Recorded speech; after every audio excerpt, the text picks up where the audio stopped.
Sinabit lahat ng dokumento ng OVP para patunayan na talagang ginastos ng tama ang pondo, walang problema, hindi po ba?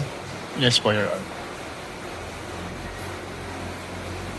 Kung halimbawa sa AOM sinabit na ng Yun Office na of the nga. Vice President Paulit-ulit, DepEd sir. yung kompletong dokumento, Kung sinabmit walang ang problema. lahat ng Wala namang dokumento, problema. eh So di wala wala nang ng problema. tutuloy sa notice Di of ayos suspension. na lahat. Yes po. Kung after the notice of no? suspension at pag nasabit lahat ng Grabe. mga pertinent documents, wala nang problema.